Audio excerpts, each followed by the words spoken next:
Let's do more flow augmentation examples.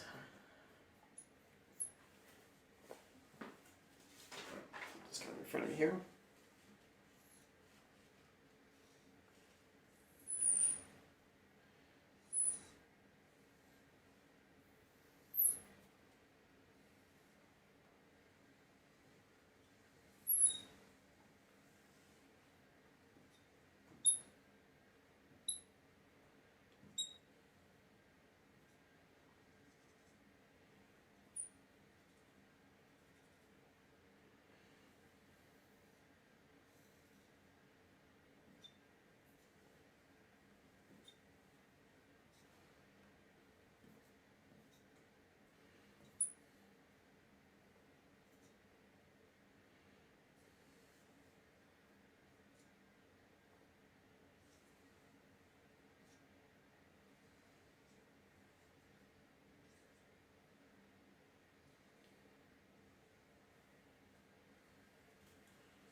All right.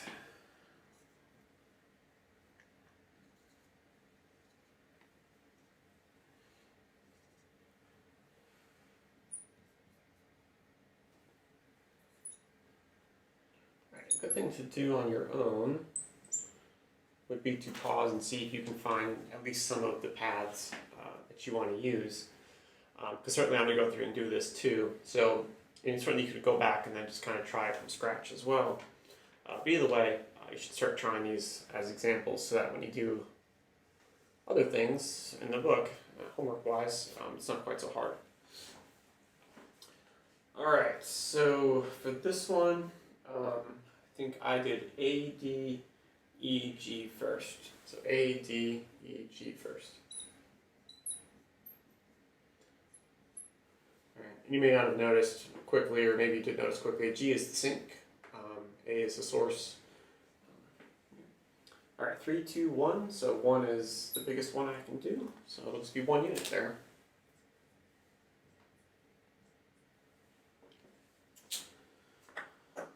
Alright, the next one I have is A, D, F, G.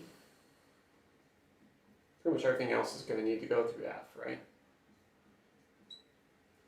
A, D, F, G, so I have 2 left.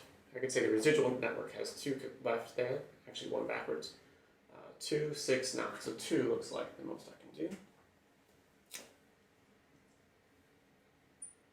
And 1 plus 2 is 3. Alright, the next one's a lot more convoluted here, so to speak. I think I have, oops, this is C, ha. A, B, C, then where did I go? I went to D, yeah, A, B, C, D, F, G. Write that down.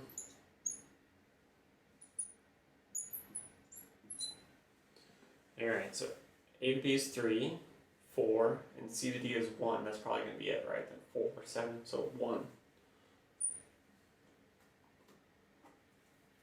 Alright, so a lot to do here. So 3, 1, and then B to C, 1, C to D, 1, that's full now. D to F, 2 plus 1 is 3, and F to G, 2 plus 1 is 3. Okay, so the question now is, are we done? And to check, this pink purple color I'm going to use to check. I'll start with the source and see where I can get. Alright, I can get to B, 2 units there. I can get to C for sure.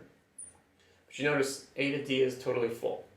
Right? So there's no way to get to D from A. Now I'll go to B and C and work them. B can get to C, but it's already circled. Technically B could get to A. B cannot get to E, right? The direction is wrong and there's no flow coming in. If I look at C actually sees B because there's actually a unit of flow coming in. So I could go 1 backwards. C to D is full, but C does see E. Okay? So I could get to E from C.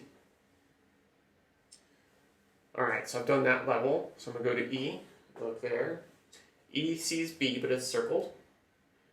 E does not see C, right, because it's empty coming in. And this is the important thing to catch. E does see D, right? E can see D because E has capacity of 1 to get there. So D is accessible from E. And then from here, D can find F, and F finds G, and ta-da, there is a way to get from A to G. In fact, I have everything circled, so I could get anywhere. So I should use that information, right? Let me show you. A, B, C, E, and then I'm going to go backwards, and then I can work my way down. F, G. All right, the one that is in reverse order, it's got some backflow, is 1, ED, and then the capacity is going to be 1 to do this.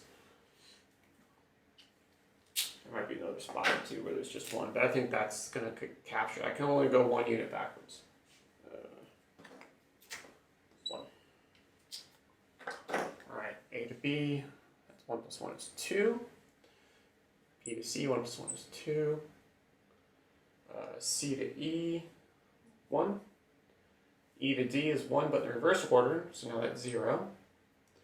D to F, 3 plus 1 is 4. And F to G, 3 plus 1 is 4.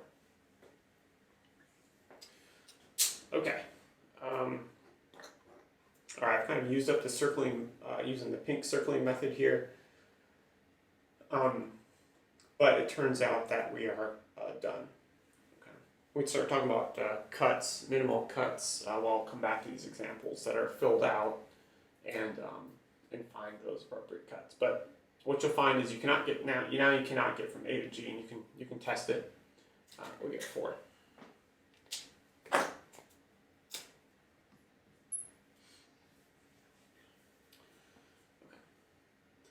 All right, so let's do another example.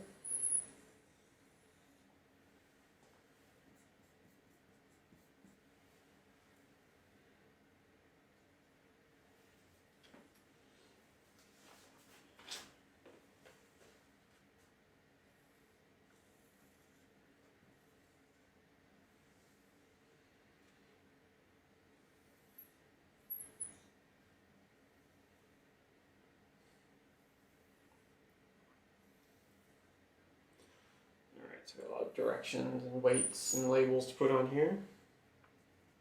I'm going to do labels. C, B, down here is D, F, G, and E.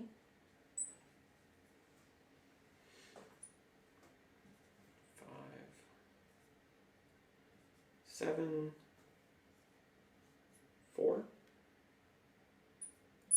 down 1, down 2, over 4, over 5, 3, 4, 1, 9, 6. I hope that's all of them.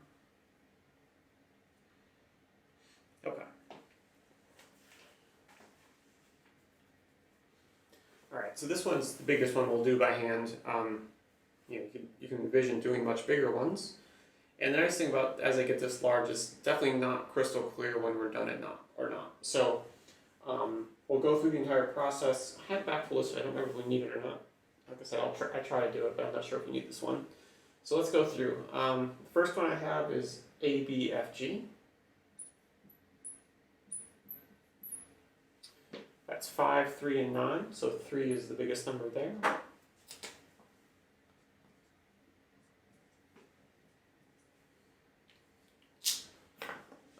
ACEG.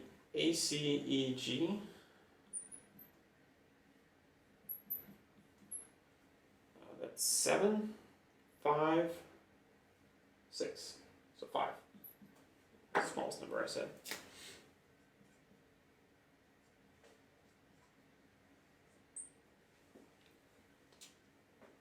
I have ACFG. ACFG.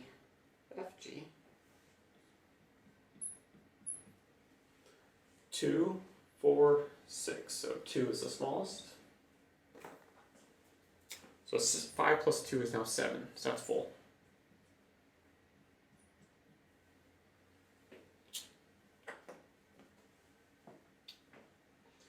ADEG.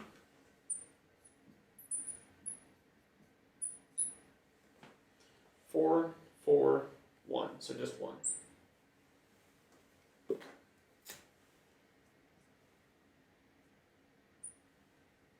5 plus 1 is 6.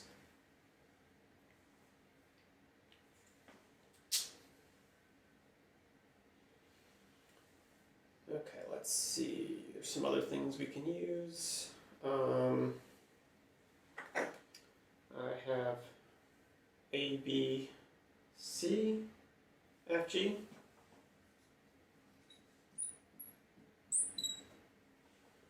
Two, 1, 2, 4. So 1 was the smallest thing I said. That's 4, 1, 3, 6. Okay.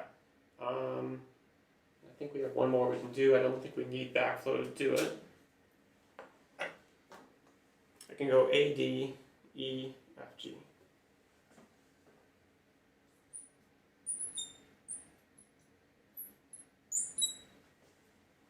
3, 3, 1, 3. So 1. I think this is as far as we can go. And we'll do it. We'll double check it.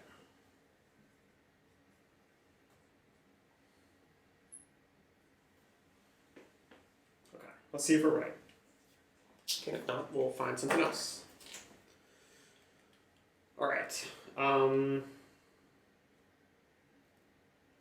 So we start with A, and we'll see where we can go from A. So A can get to B, because there's 1 unit left. A can also get down to D, because there's 2 units left down there. But A cannot find C, because C is right, that edge is full in that direction. All right, so we'll go to B. B does not see anything, right, except where it came from, A. So that's done. For D, D does see E. Okay. So we do have the ability. Okay, so E sees C. So I think we can do this now. C finds F, and F sees G. So I think we can get to G. So let's see if we can make use of that. Let's try and remember how this example goes. This one was missing a line I knew. A, D, E. Okay, E can get to C because we can turn off some flow as we need. C finds F, and then F goes to G. All right, I think we have 2, 2, 5, 1 left, 2 left, so 1. All right, so 1. That's it. All right, so 3, 3. 5 minus 1 is 4, so that's just down to 4. This is now full at 4. That's now 8. And there we go. And we could do another one of these searches and discover that we cannot get to G. Okay, just like we had mentioned last time. Okay, this searching process to show that we're done is hand in hand with minimal cuts. So that's why I'm not getting too caught up in it. I want you to get a grasp of this process. All right, and I usually highlight the backwards flow. So it was EC, I think. That was backwards. Okay. All right, cool. Yeah, so the total flow here is 8, 10, 14. And this one was 4. This process produces maximal flow every time, as long as you're careful and you utilize backflow every time it's available. Basically, every time it's the only thing available. It's usually when I would use it. I wouldn't just use it because it was there, but you can, as long as you're adding flow to the flow network along a path from the source to the sink. If you use backflow a bunch of times, it's okay. Really, as long as you're adding flow, you will eventually terminate the process, as long as you use everything available. Okay, so something that we need to kind of prove is that this is sort of process independent, right? So this number 14 can always be achieved, and it can be achieved no matter how we go about it in the sense of making choices, right? It seems like, why did I choose A, B, F, G first? There's no good reason, right? I could use the sort of choosing the highest capacity paths. That could sort of sort things out, but even then there's going to be ties. So how would you choose then? So we need to show that these maximal flows that we seem to achieve are indeed maximal, always achievable, and a way to detect them without actually doing flow augmentation. Not that we're going to do it that way, but there are ways to detect maximal flows possible without doing flow augmentation. Okay, I would say the expense of doing that is excessive. This is much more efficient to do, and this sort of elucidates the connection between maximal flows and how cuts are useful. Okay. All right, so I'll see you all on that one when we start talking about cuts.